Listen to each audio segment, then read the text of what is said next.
Do you know the 14 traits of successful chiropractors? We've interviewed some of the top chiropractors in the industry and have identified the common traits that they all share. Jump on over to www.chirobusinessmojo.com to get your free report today. Welcome to the Chiro Business Mojo podcast, where we deconstruct the methods, marketing, and mindset of successful business people and chiropractors from around the world. And now your host, Dr. Richard Day. Yes, I am Dr. Richard Day, and this is the Chiro Business Mojo podcast.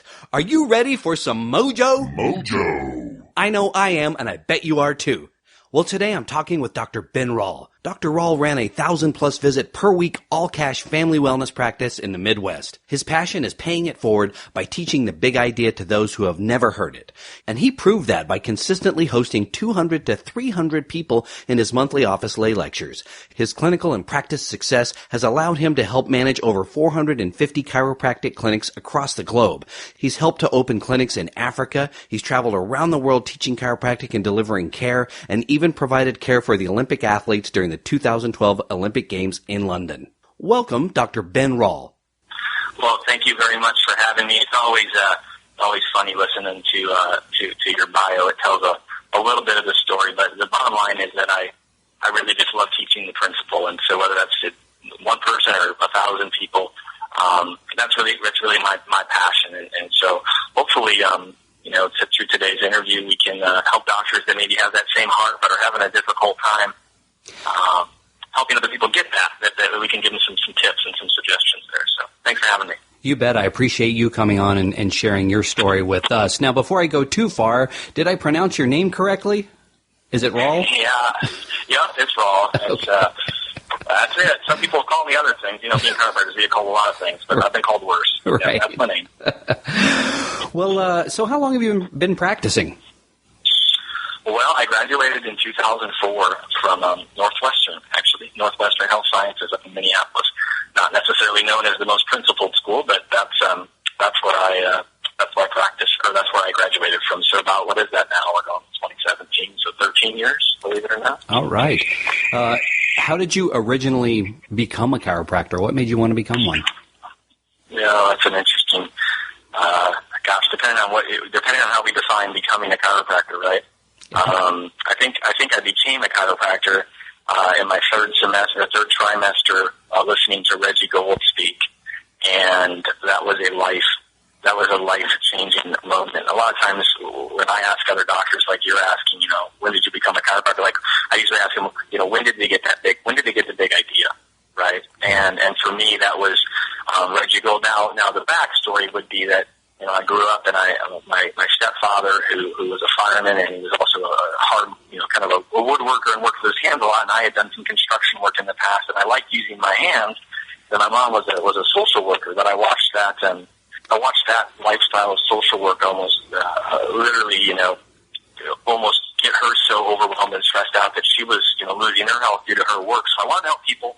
And I wanted to use my hands, and that was really all I knew about chiropractic. I'd grown up going to chiropractors, here and there, not necessarily as a model of healthcare, but go there and see chiropractors. But then when I got to Northwestern, and somebody sat me down and told me the big idea, or shared with me the big idea, there was no turning back. Matter of fact, I called my wife, who was my fiance at the time, and she was finishing up law school, and I got in the parking lot. I called her up and I said, honey, I'm throwing away my stethoscope. I'm, throwing away whatever the other thing is called. I don't even remember.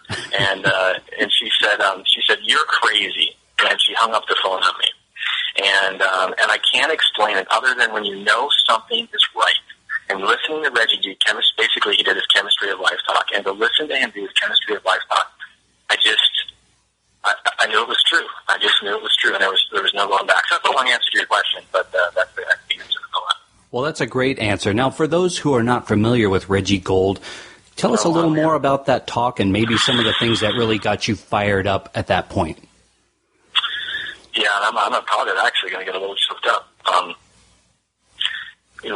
Reggie changed my life, and not even because we were necessarily personal friends. I mean, I did spend a little bit of time with him, but nothing, like any of the leaders. But when he sat down and described how the body's designed to heal. I mean, if you've never listened to Chemistry of Life, it's on. You can YouTube it. You can actually watch Chemistry. I would encourage you to watch it 100 times. And it sounds it might sound, some people might listen and say, well, that's old stuff. That's outdated. That's probably not maybe some of the listeners that you have, but man, it is as true and as irrelevant today when you talk about the innate healing power of the body. And I'm not trying to go on this philosophical rant, but I just got done doing a talk. Literally, I was hustling to get on the interview because I just finished giving a talk to a group of healthcare professionals and medical doctors, and I was talking about this. I was talking about the philosophy of a vitalistic model of healthcare. It happens to be chiropractic. And so when I watched Reggie walk through how the body's designed, how the body makes every chemical in your body, when the hormone is needed, the enzymes in your body are created, it's all managed and coordinated to the nerve system. And, he said those simple things like, the body, nobody's ever had a headache because they have a deficiency in aspirin. And I know those things sound so simple, but they were so profound to me. And I've never forgotten the profoundness of that. And so the other thing, I had this old CD, and people that I'm real old already, there's these things used to be called CDs, you put them in your car and listen to them. And I had a CD of Reggie Gold giving a different talk, and he said, if you were the only one that knew about chiropractic, would it survive? And that has been a haunting thought in my mind since then, because when this great truth of the body's ability to heal is revealed, and you wake up to it, the scales are ripped off your eyes, you just go, oh my gosh. First of all, usually you say, oh my gosh, this is amazing, and you're grateful to understand it for yourself. But then usually some period of time after that, you go, oh my gosh, others need to know about it.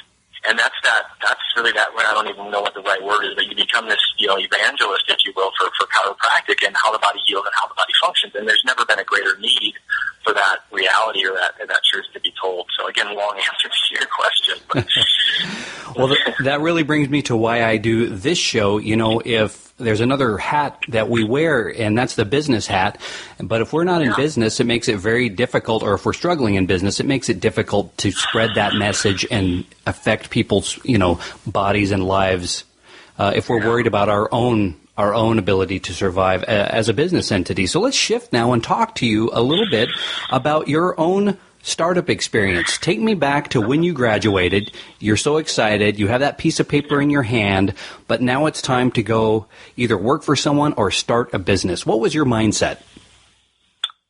This is going to surprise you maybe at the point that we're already at in this interview when I tell you the next part of the story. So I wake up to the big idea with Reggie Gold. I'm at Northwestern Health Sciences where, they're not really, supportive of the philosophical basis of chiropractic. And so I actually started a philosophy club there and was part of that and bringing in speakers. And I was traveling to as many seminars as I could. And Gonstead Chiropractic ended up being a big thing for me at that time in my life, just teaching me about specific correction and x-ray analysis and things like this. And so I also, and I will paraphrase this very quickly, I had my own personal chiropractic miracle story as well.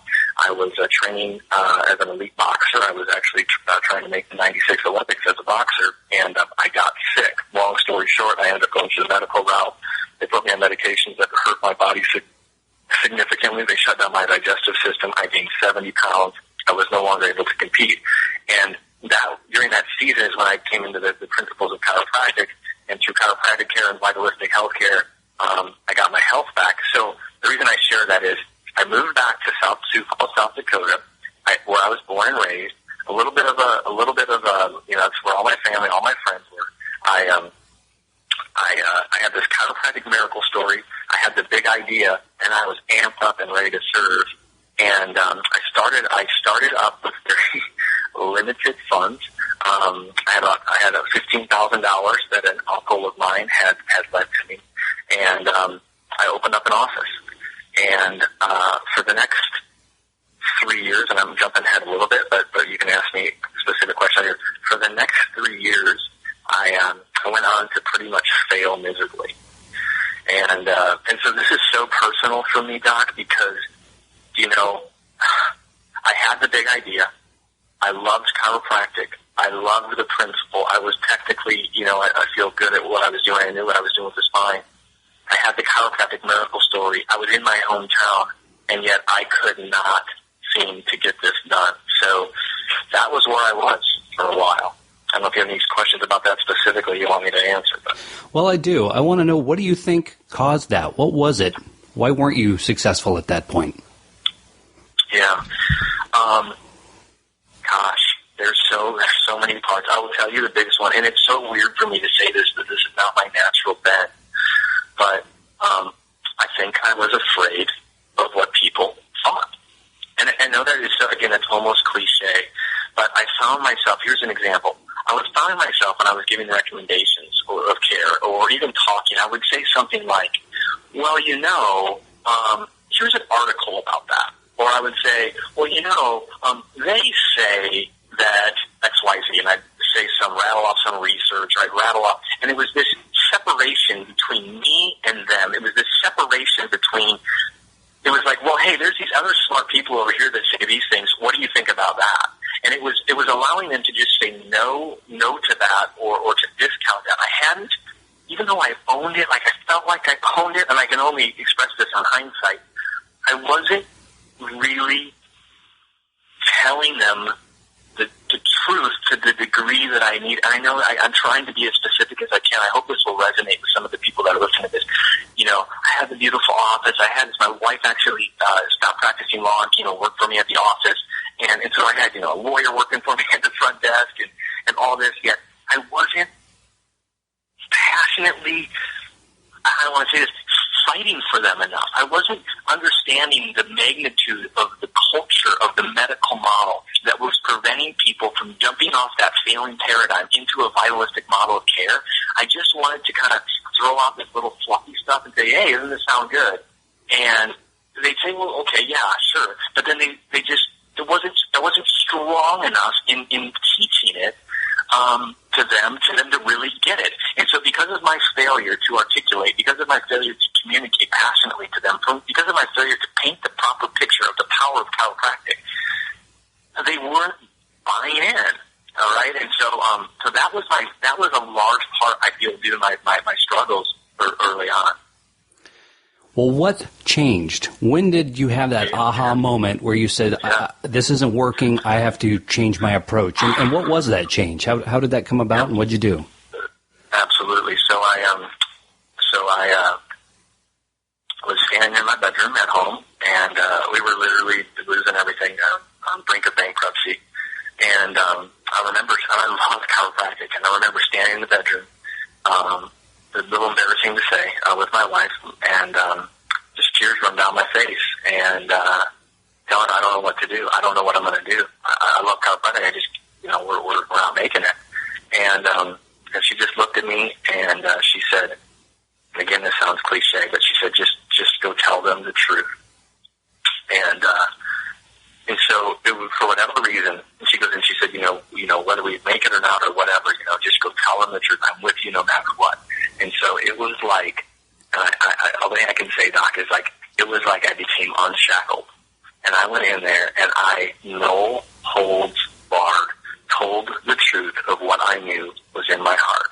I also began getting a team of people that were much like you're doing here, which I just honor you for, a group of people that were like-minded that I got around, that were pointing to me and were helping me, and a dear friend in chiropractic, Dr. Dan Sullivan, you might know him, the chiropractic advocate, a good friend. I went to school with him. We were blood brothers through this thing, and we got reconnected, and really just, he helped me, and we strengthened each other, and to say that the practice changed would be an understatement. We went from a low-volume kind of insurance type of practice to a high-volume wellness-based practice in less than a year. It just transformed everything.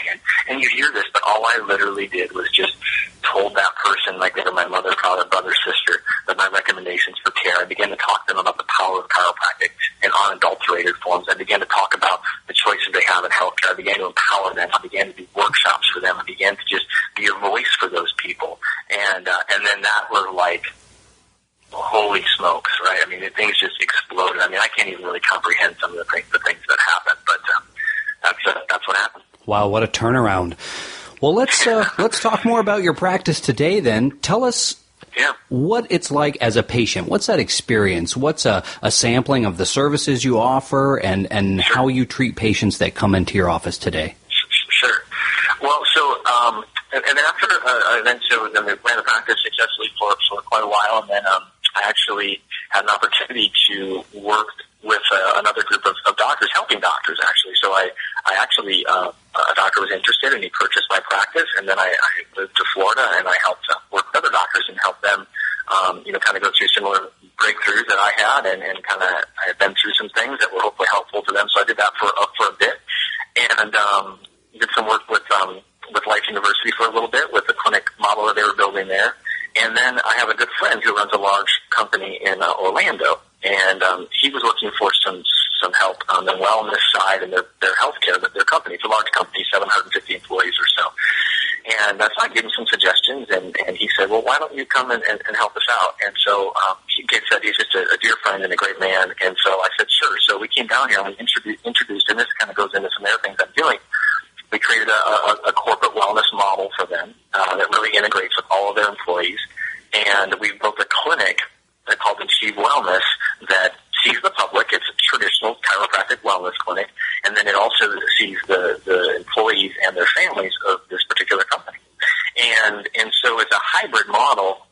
What we've really done is gone right to the source, right to the employees, integrated the wellness, vitalistic chiropractic care right into them, making it an option for them. So you remove some of those barriers people have, which is, time, money, and things like that. And so we've not only made significant improvements in their health care, in the individual's health, but financially it's a big benefit for the company because, you're keeping people out of the medical model, keeping people healthy, you're giving them education on the front end to actually prevent and reverse disease. And so my practice now is it's a 3,500 square foot facility that, we have, full spinal rehab, we do, digital x-ray, we do, chiropractic corrective care, we do nutrition, we do fitness, we do detoxification, all through a vitalistic model. So I don't want to confuse somebody. We're not a treatment center. People can choose to practice that way. We are unapologetically vitalistic. So everything we do is through that vitalistic lens, right? The body is a self-healing, self-regulating organism. So, for instance, our nutrition is through that model, right? What does the body need? What does it need to be well? We're not treating disease with nutrition or supplementation. We're supporting the natural design of the body so it can heal and function the way it's designed to. So if that gives it a little bit of an idea, but we're big on culture, we're big on education, we're big on empowering. So for a patient, here's how I look at it, Doc. If we're asking the person if we're asking a person largely to jump off the medical model, then we have to give them a model to jump into, right? And so so we want to provide that, minus the acute injury or emergency care. I'm not talking about that. I'm talking about all the rest of disease, which is the majority of disease, and ideally preventing it. And we want them to feel like they have a health home to do that, right? Not the medical health home, but a place that they can call, I go to blank, and that's where me and my family get our health care. So we see kids, we see families, we see moms and dads, young and old. I mean, we specialize in human beings, and that's really our model of care. What a great model. Listening to you talk about it, I'm thinking, of course, chiropractors should lead this charge. It's so sorely needed in today's modern society of cubicle syndrome and fast food and, Netflix binging and things like that, where we're just not active. We're not getting enough, sunshine, vitamin D, all of that. Yep. And what a way to satisfy that need and serve the public at large as well. Yeah. So you mentioned a bit about corporate wellness talks, and I think that's a great avenue to get in and, sort of introduce the mindset, that healthy mindset, to the public. And I know some chiropractors want to get into that realm, but they maybe don't know how. Can you tell us a little bit about how to open that door, get to a yes, and be able to present this great information? So this became almost, I didn't necessarily intend to set out this way, but I've learned so much over the last years. So I'm going to try to explain this the best that I can. So typically, if we think about it, let's use an average practice. Maybe you're practicing, you've got X amount of hundreds of patients. So you got 2 from this corporation and 3 from this business in town, and this hodgepodge of people from your community.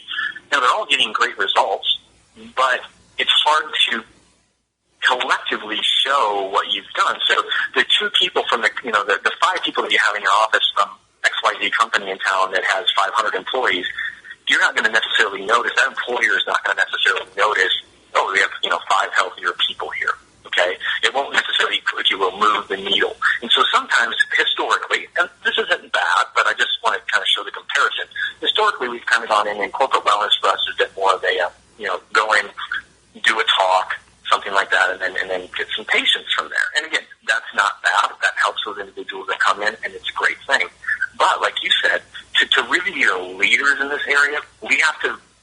reevaluate that approach and really find ways to integrate with them. So I wrote a book, and it's called Cooperative Wellness. It's, obviously a little bit of the play on corporate wellness, and I outline in there much of what we're talking about. How do you take and integrate a vitalistic model of healthcare into a corporation of all sizes, from 5 employees to 1,000 employees? Here's the part that I want doctors to know. The employer is wildly on your side. And what I mean by that, here's the freedom that I love. So imagine a company that is, in America, the employers largely fund insurance for their employees. So they want employees that are healthier and not going to the doctor as much, because if they are, then it costs them more money, okay? And then all the other soft costs that go along with that, absenteeism and loss of production, all the things that we would know to be true, migraines and headaches and drugs and all that, okay? So it allows you to come in a very win-win-win situation. The win for the employer, healthy employees, lower medical spend, okay? A good perception of care for your employees, right? They feel valued, they feel cared for. For the employees, they're getting healthier, they're getting empowered, they're getting prevention care, they're getting wellness. All the things that chiropractic, all the things we know to be true there. And then for you get to tell the truth, okay? I mean, you get to, the way I love about it is you get to come in and say, we're going to try to keep you off of drugs, right? I mean, in the sense that, because that should be the goal. It's like the talk I gave this morning. There's all these healthcare people talking. I said, ultimately, the model of healthcare should be, we should love empty hospitals. I mean, in theory, right? I mean, if you really believed in that, you'd say, well, we want people healthy. We want people not on drugs. And so we're actually coming in and saying, we're that solution for you. Okay, now again, this takes education, and it takes you having to have that conversation at high level, CEO, CFO, and I outline that in the book. But I would encourage doctors, do not back away from the vitalistic model of care. And I use that word a lot. I think, people are onto that, certainly in our profession. It's literally a new lens. And so I have had open door here at this company. And so if you can come to an employer and say, we can save you money, we can help your employer be healthier. Now, here's the caveat, and this depends on the relationship that you have with the employer. Some employers will offset that. We've built a cash model where the employer, through his desire to have this as part of his company, a larger company, so he can do this, he supplements and pays for a majority of that care for his employees because he believes in it so much and he understands the value of that. And he's, the company, it makes sense for them to do that because of all the savings that they have. Different companies of different sizes. You can come up with plans that work with that company. Some of them are shared where the employer pays a portion, the employee pays a portion. I would encourage, I'll tell this to the doctors, I would encourage them to keep that in a cash-based model for a lot of reasons. It keeps you honest. It keeps you building value for them. And it keeps them out of the insurance model, which is used against them later on. My point with that is, for example, if you took a company of 100 people and all of a sudden you went and got them all under chiropractic care and were running that through the insurance company will actually use that against you later on. They'll say, well, look at all these people that you have going in and for back pain. That's a simple example, right? But that's my point. So then the next year they come in and instead of lowering your rates, they raise your rates because they say, look at all this increased utilization. Or if you do it outside of the insurance model, it's a cash-based wellness model, then your utilization rates go down, your medical spend goes down, and you actually have a healthier group of people, and then your rates go down the following year. And if you're in a self-insurance model, you get a huge percentage of the savings because the medical spend that did not occur because people are well and not sick. So, again, that was a little bit of a long answer, but the last piece I'd say about the corporate wellness from this perspective is this. If you can create a good relationship with 2, 3, 4, 5, or 100 businesses, from a patient, from accessing a group of people, it makes a lot of sense to go to a company and create a good, strong relationship with one person that allows you to have access to hundreds and or thousands of people. And so it's just a good thing to do. It's good for the employer, it's good for the employees, and it's good for you in the sense that you're not necessarily, of course you take care of people one at a time, but having access to a pool of people that have access directly to you can make it just a much better scenario for everybody involved. I hope that makes sense. Yeah, it absolutely does. Now, I want to make sure on your book, has that been released yet, or is that an upcoming release? It has been released. Matter of fact, by the time this probably comes out, it will be available. So it is on Amazon.com. The book is Cooperative Wellness, and then the digital version will be available tomorrow, so it'll probably be released by the time that this interview comes out. So you can get it on digital version or on paperback. And people use it a variety of ways. People buy it as gifts. They give it to employers to read, CEOs, CFOs, or friends. It is written in lay language, and so even patients can enjoy it. It's a vitalistic healthcare book, but it has a focus on the corporate world, if you will. Well, we will definitely link to that in our show notes so that our listeners can check that out and grab a copy for themselves. Well, as you know, this show is all about actionable content for our listeners, and those are divided up between new docs and then seasoned docs who are looking for a change or maybe stuck in business. So let's break it down. What's something a new doc should do tomorrow to improve their practice or start their practice on the right foot? Yeah, great question. The number one thing that I would tell any new doctor is you need to be able to speak publicly. You need to be able to get in front of people and communicate some level coherently the vitalistic principles of chiropractic and the value that they have. So if you're afraid of doing that, then I'd recommend a Toastmasters or it doesn't matter, but you have to get yourself out in front of people, telling the story, moving them to action. You ask, the question is what action can they take? You're expecting patients to take action, so you need to be congruent and you need to be taking action. If you believe the principles that we teach to be true, then to be congruent, you would want to get out and teach those to people. If you find yourself sitting back being frustrated at other people and, they don't understand it, they don't get it, they just want a quick fix. I use this analogy a lot, which is if you're a math teacher and your job is to teach math, you don't get mad at the students that don't know math. Your job is to teach them the math, right? So we oftentimes get this bitterness or this chip on our shoulder sometimes as chiropractors. We get mad at the public, if you will, because they don't get it. Well, you're their way to get it, right?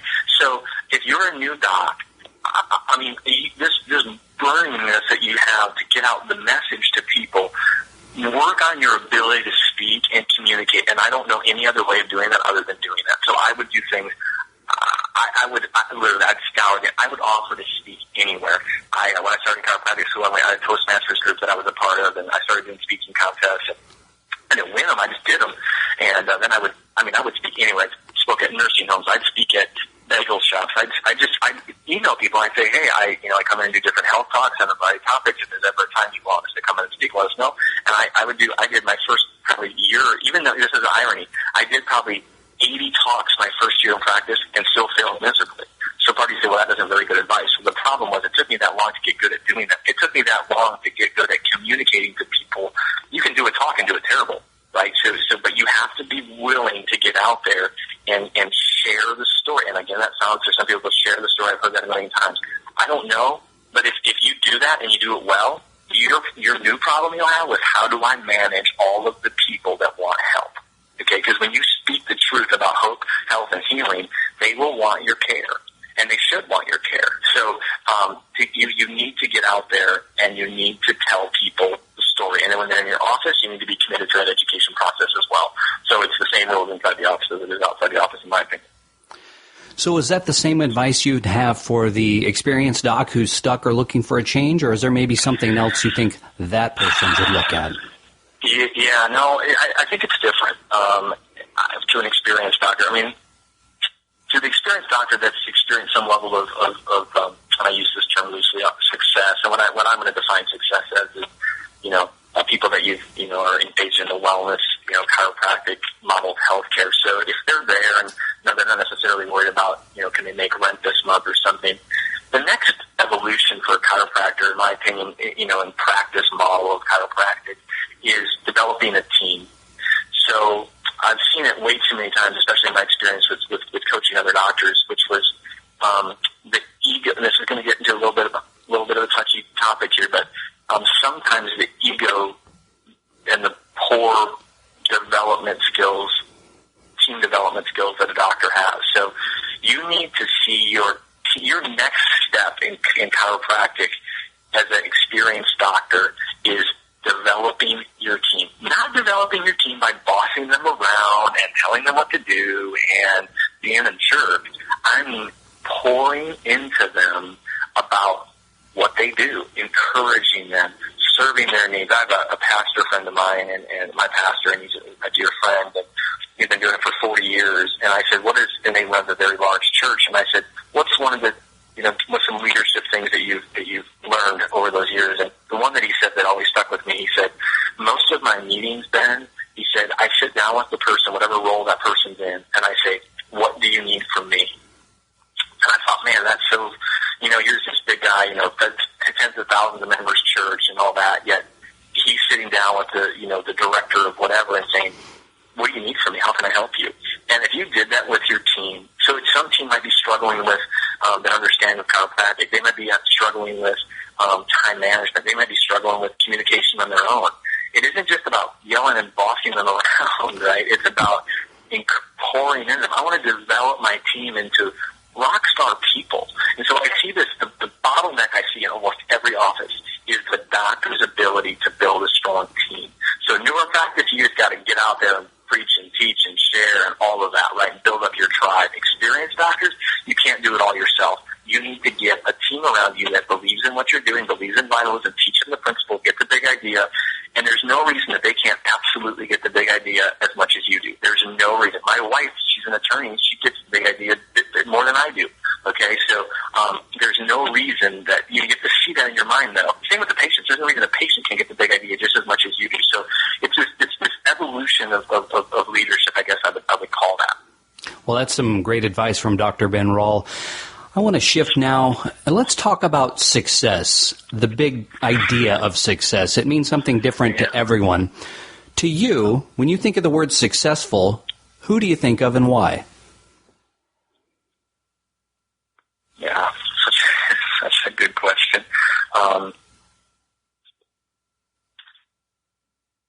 It reminds me of a story, or I don't know what you'd say, but there's all these, famous guitar players that we know that are in big bands and, the famous rock stars or something like this. But there's all these other, fantastic musicians that love music, but their goal and their dream wasn't to be in a rock band. It was to just play music. And so they play in their basements, or they play in a band, maybe a small band at home, or they just play in their living room. And their love and their desire and their success in music is an internal measurement. It's not set by record sales or money in their bank account. I'm very sensitive. To me, success is not money. Success is influence and impact, and that is congruent with the life that God has put in front of you and the call that God has put in front of you to do. It's hard for me to outside judge success of somebody else, and I would never try to do that. I simply judge it for myself. Am I taking care of my family? And when I say taking care of my family, I'm not talking about paying the bill. I mean, that's part of it. I'm talking about, am I a good, loving, caring husband? Am I a good leadership and role model for my children? Do they know me? And I have failed at this. I have a memory of when I was struggling in practice, a little bit later than that, and my young daughter, my first child, had actually asked my wife if I was, this is going to be hard for me to say, my daughter asked my wife if I was dead because she hadn't seen me in so long, because I was working so much. So that, my wife, she told me that I didn't get married to be a single mom, right? So I've had to reevaluate things in my life several times at different times, because I tend to be a workaholic. I tend to be, and that is not a justification, and I'm not trying to excuse it. And that's another piece of wisdom my pastor gave me one time. He said, I was walking through a church and interviewing for a position, and he said, I walked by all their former pastors. There were pictures on the wall, and he said, it hit me. This church has had a lot of pastors before me. It will have a lot of pastors after me, but my family has one husband, or my wife has one husband, and my kids have one dad. And so I've had to take that approach. Sometimes I hate to say this, but I have to consciously think about that and understand that's the right thing for me. So success is not, I see a million people and I make $10 million, but my wife doesn't know me and my kids don't know who their dad is. Success is an understanding and congruent with the call that God has put upon your life. And so I'm not impressed by outward success. I'm impressed by a person that is caring for themselves, caring for the family, and caring for others, and doing that in a way, but doing it with love. It's going to sound a little bit cheesy to some people, but doing it with love. And this is another place I've failed, and I fail often, and I still fail. But loving people, seeing people empathetically, and understanding that they're at a certain place. There was a time in my life when I was 70 pounds overweight, struggling with my own health issues. And sometimes as chiropractors, we can get very judgmental of other people. We can say, oh, look at you, you're not taking care of yourself. Oh, look at you, you're on all these drugs. Oh, look at you, you don't care about your health. You know what? But by the grace of God, many of us were in that same position. Our job is to love them, serve them, and teach them. Doctor means teacher. And so I struggle with the word success sometimes, only because oftentimes in our culture that's attributed to financial success. I look at somebody like MLK or Mother Teresa or Gandhi. These are people that had massive influence and impact, but by themselves were not millionaires or billionaires, but they impacted millions and billions because of the principles they stood for. So find something you believe in, give it all that you got, but don't give up. Don't wreck those relationships closest to you, those people that work with you. Don't destroy your staff. Don't destroy your family chasing something else that just needs to be done, not in balance, but just with intentionality. It's great. I love your definition, influence, and impact. Yeah. Let me ask you this. It's been said we are what we do repeatedly. And successful people tend to do things in such a fashion repeatedly that helps ensure or helps them become more successful. So do you have any daily habits, rituals, affirmations, things you do on a daily basis that help you achieve success? Yeah, I do. And again, this is, I totally agree with your statement.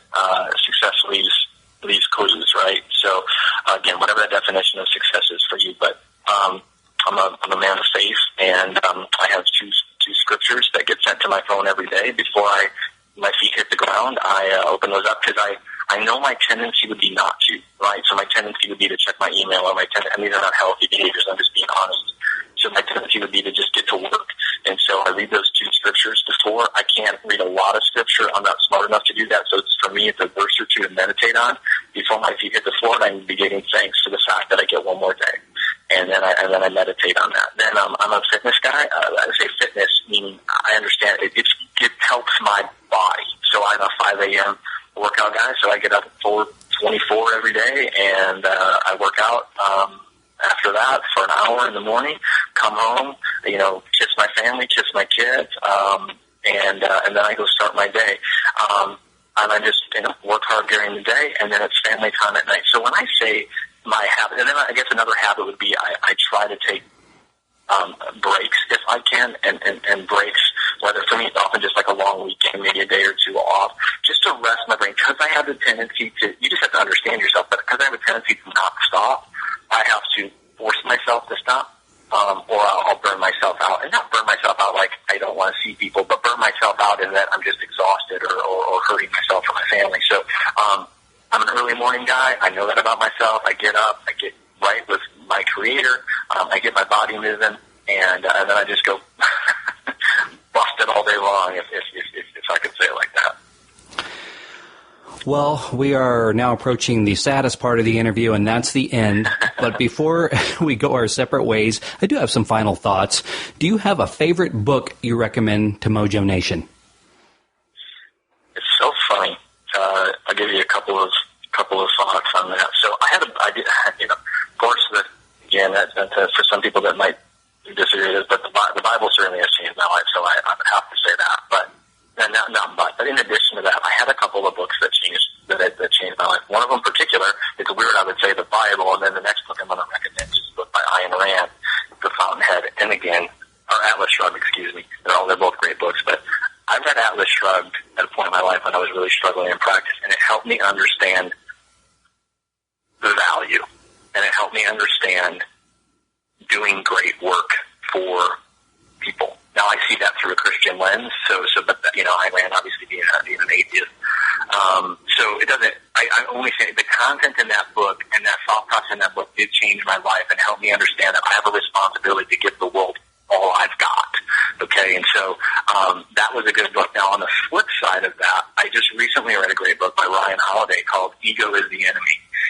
And it's almost the flip side of this coin, which is this idea of you don't deserve anything. You're not entitled. Okay, so let me just speak on this for just real briefly. As chiropractors, we can sometimes get in this artificial mindset. I think it's an artificial mindset for saying, oh, since I'm a chiropractor and I save lives, which is true and you do, that I deserve blank, blank, blank, blank, blank. Well, I thought that was a fireman. He saved lives too, right? But he he made a fireman's salary. Does that mean that what he did was, did he deserve more?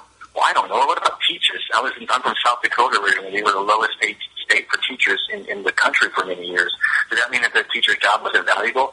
The value that should be ascribed and set is a value that should not be set by culture, regardless of the size of your paycheck. So ego is the enemy, keeps us in check and realizes, again, we have to do what's right regardless of the paycheck. I used to share stories sometimes about Navy SEALs. I don't come from a military family, but I'm I think it's amazing what these guys will go do and the hardships they'll go through for many times a menial salary and really little to no recognition. And I would often ask chiropractors, would you be a chiropractor even if you never made more than $40,000 a year?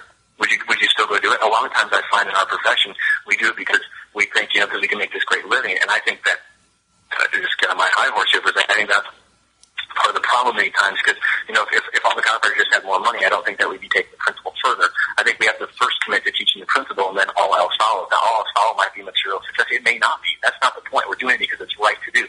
Martin Luther King Jr., who made the stand in the civil rights movement, wasn't doing it for a paycheck, right? Matter of fact, it cost him his life. And so, I get fired up and I see chiropractic as a world-changing, principle that it is and a healthcare transforming principle that it is. And I would need to do that regardless. And so, those books help me kind of square away in my head value and then square away this idea that I'm not entitled to anything. My job is to serve. So I hope that's get me all fired up again. I hope that's helpful. Well, those are two great recommendations. I'm currently a little more than halfway through Atlas Shrugged myself, and I'm continuously struck by how relevant that message is and what a detailed, in-depth picture she paints for serving and our place in our society. I'm going to ask you this now. What is the best business advice you've ever received?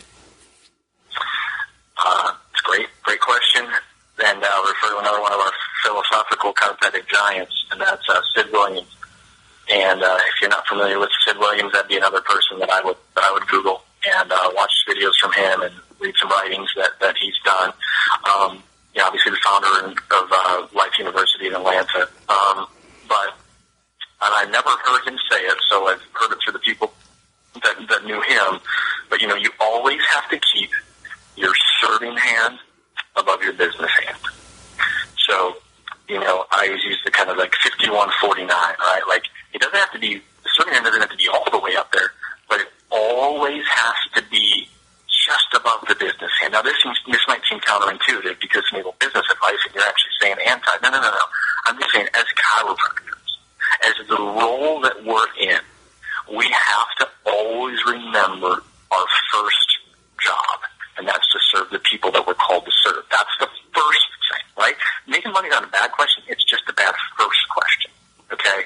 So that the first question we have to ask, is it right? Is it what we're supposed to be doing? And then after that, figure the money thing out. That's really no big, to me, that's the easy part, and not because making money is easy. I just mean, if you've made the first one right, then all else follows. So always keep that serving hand just above that business hand, and really, in my opinion, all else follows.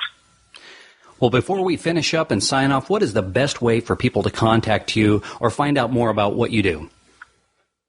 Probably through Facebook. It seems like nowadays that would be best, and I'll send you some of those links that can be on there, and you can message me on Facebook, and I'll do my best to. I'll get back to you, of course. That's probably the best way. All right, we'll put that up in the show notes when this episode comes out. We'll also link to your book as well for those who want to pick up a copy of that. Dr. Ben Rall, thank you so much for your generous time you've given us today and all the wisdom you've shared with our listeners. Thank you very much for having me, and I hope this was helpful to the doctors that are listening. Thanks for listening to the Chiro Business Mojo podcast at www.chirobusinessmojo.com.